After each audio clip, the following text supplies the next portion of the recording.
महाराष्ट्र विधानसभा चुनावों की तारीखों की घोषणा अभी नहीं हुई, अभी काफी वक्त बाकी है, लेकिन दलों के बीच में मेल मिलाप लगातार जारी है। और इसी मेल मिलाप के बीच में एक बड़ी खबर यह है कि उद्धव ठाकरे और असदुद्दीन ओवैसी की पार्टियां हो सकता है साथ आ जाएं, क्योंकि ऐसे प्रस्ताव एआईएमआईएम की तरफ से दिए गए हैं। आपको बता दें कि महाराष्ट्र में कई ऐसे राजनीतिक उथल पुथल इन दिनों देखने को मिल रहे हैं और खासकर महाविकास अघाड़ी और महायुति के बीच इन दिनों सीटों का बंटवारा भी नहीं हो पा रहा है, लेकिन इन्हीं सीटों के बंटवारों के बीच में गठबंधन यानी एक दूसरे से हाथ मिलाने का काम खूब चल रहा है। दोनों ही अलग अलग गठबंधनों के बीच में अलग अलग पार्टियां अपने अपने सीटों के और अपनी अपनी पकड़ के मुताबिक सीटों को डिमांड कर रही हैं। वहीं अब तक महाविकास अघाड़ी ने सीएम उम्मीदवार की घोषणा भले न की हो, लेकिन अब इसे ऑफर जरूर मिल रहे हैं। दरअसल सूत्रों ने एक दावा किया है कि असदुद्दीन ओवैसी की पार्टी महाविकास अघाड़ी के साथ आना चाहती है, यानी एनसीपी, उद्धव ठाकरे की पार्टी शिवसेना और कांग्रेस के साथ में एआईएमआईएम जोड़ना चाहती है, लेकिन शिवसेना यूबीटी इसके खिलाफ खड़ी नजर आ रही है। आपको बता दें कि महाविकास अघाड़ी दल में पहले से 3 पार्टियां मौजूद हैं, जिनमें कांग्रेस, शरद पवार की पार्टी एनसीपी और उद्धव ठाकरे की शिवसेना। इसके अलावा रिपोर्ट्स ये भी कहती हैं कि महाविकास अघाड़ी में शामिल होने के लिए एआईएमआईएम की तरफ से कांग्रेस और एनसीपी को एक प्रस्ताव दिया गया है, लेकिन कांग्रेस और एनसीपी की तरफ से इस प्रस्ताव पर अभी कोई निर्णय नहीं लिया गया है, न ही किसी प्रकार की कोई बातचीत की गई।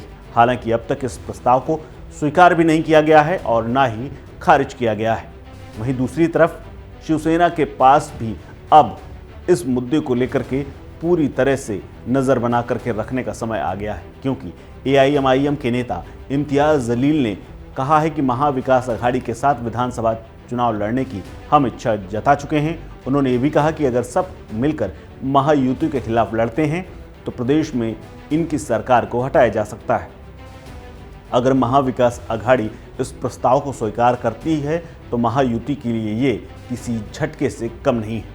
वहीं अगर महाविकास अघाड़ी दल इसे स्वीकार नहीं करती तो फिर एआईएमआईएम को बड़ा झटका लग सकता है। वहीं दूसरी तरफ उद्धव ठाकरे की पार्टी नहीं चाहती कि महाविकास अघाड़ी में किसी दूसरे दल को शामिल किया जाए, खासकर एआईएमआईएम को।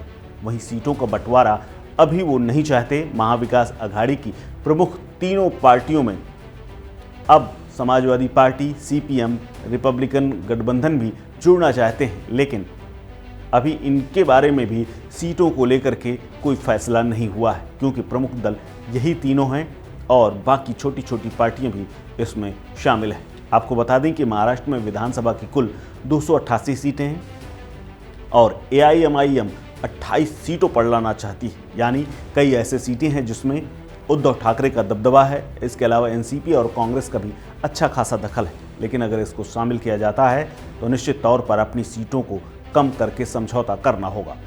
हालांकि उनका मानना है कि इन सीटों पर उनकी पकड़ अच्छी है और यहाँ से चुनाव लड़ते हैं तो गठबंधन को इसका फ़ायदा हो सकता है, क्योंकि ज़्यादातर सीटें ये मुस्लिम बाहुल्य हैं, जिनका वोट अब तक कांग्रेस और एनसीपी को मिलता रहता है। वहीं अगर महाराष्ट्र की विधानसभा सीटों में एआईएमआईएम की इच्छा की बात करें, कुर्ला, धारावी, चांदीवली, मुंबादेवी, धुले, सोलापुर, मध्य अकोट, अमरावती, अकोला पश्चिम, बालापुर, नांदेड़ उत्तर, नांदेड़ मध्य, औरंगाबाद मध्य, कलीना, भिवंडी पूर्व, मालेगांव मध्य, मुमरा, कलावा, वाशिम, मानखुर्द, बांद्रा पूर्व, बांद्रा पश्चिम शामिल हैं। यानी कई ऐसी सीटें हैं जिनको लेकर के एनसीपी और कांग्रेस अच्छा दावा करते हैं। इस बीच में एमआईएम के प्रस्ताव पर ठाकरे ग्रुप ने अपना स्पष्ट रुख रख दिया है। संजय राउत, जो कि प्रवक्ता हैं और सांसद हैं, उन्होंने कहा है कि नई पार्टी की जगह बनाना गठबंधन में बेहद मुश्किल है। हालांकि वो इसके बारे में जल्द ही शरद पवार से चर्चा करेंगे, क्योंकि शरद पवार और कांग्रेस इनके बिना हम कोई निर्णय नहीं ले सकते। यानी अगर उद्धव ठाकरे की पार्टी की ओर से माना जाए तो फिलहाल महाअघाड़ी में एआईएमआईएम की जगह नहीं बनती, लेकिन अगर कांग्रेस और शरद पवार ने दबाव बनाया तो उद्धव ठाकरे का क्या रुख होगा, ये देखने वाली बात होगी। इस खबर में फिलहाल इतना ही। अपडेट्स के लिए बने रहिए वन इंडिया हिंदी के साथ। नमस्कार।